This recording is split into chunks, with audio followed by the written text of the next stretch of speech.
Hi, I'm John Fitzpatrick. I'm Milk Quality Manager for Glanbia, covering Laois and North Kenny. And we're just here today to show some quality issues and that can be helping the farm to solve TBC, Thermoduric or any quality issues in general. When your cows are in the parlour, your teat prep is absolutely essential. The biggest problem I would have is pre-spraying and not wiping. You're actually doing more harm than good when you're pre-spraying and not wiping, especially if you have 10, 15, 20 units. No matter how many units you have, by the time you pre-spray your first cow and the last cow in the line, you're letting that drip dry, but what you're actually doing is you're softening any dirt or dust that's on the cow and giving it a chance to come in on your liner and get into your system. When I go into a pit, the biggest problems I'm seeing at the moment, especially with this time of the year, will be vacuum line, or another issue at this time of the year is your dump line. They're sharing the same airspace, and the biggest issue with that is at this time of the year, majority you'll be dumping no cows. You'll have your spring calvers will be well and truly gone out of antibiotics, so nothing will be dumped, or cell-town issues majority won't be used. So you'll be looking to get your dump line washed at least once a week.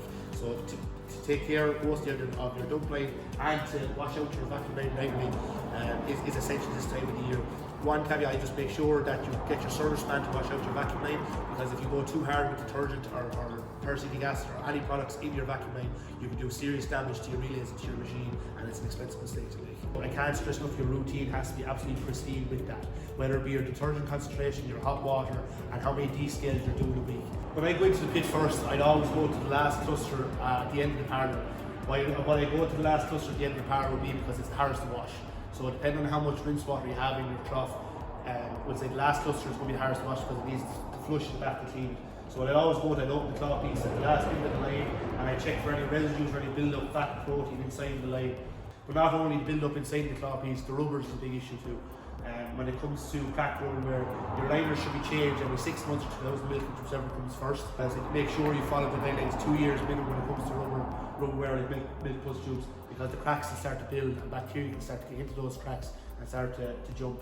You can see your Thermodurics going along fine, and then all of a slap they actually start to creep up, and then you can have a serious issue before you know it.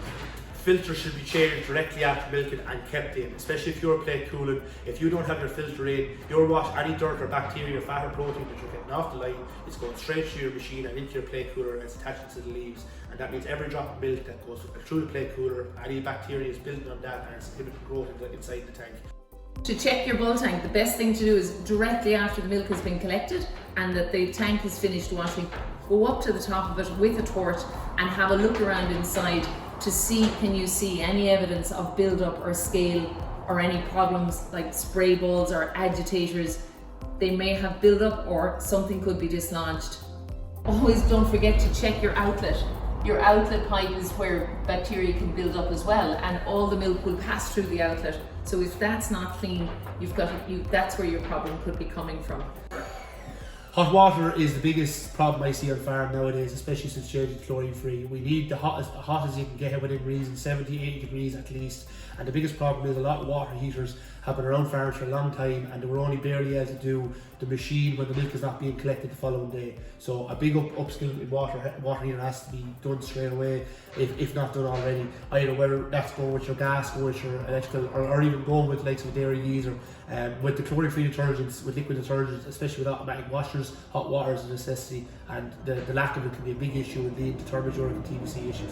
The most important thing when you get a delivery of your new detergent, a couple of little things to check. First of all, check the pipes. So if you've got an auto washer, check that your pipes are actually clean before you put in your new detergent, particularly if they're different products. With the change away from chlorine, what we found is actually the whole idea of a general routine is actually gone. Every detergent range should actually be double checked when you put it in your own parlour to make sure you're following their instructions. We found that you need extra acid washes, and you're balancing that then with your caustic washes as well. Some people will have found that staying with powder works really well for them, while other people have gone towards 2 different liquid detergents.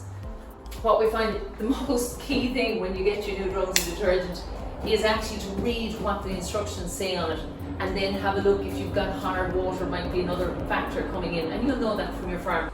If you've got any issues on farm with milk quality, call your milk quality manager and we will try to investigate everything with you to see what could be causing it.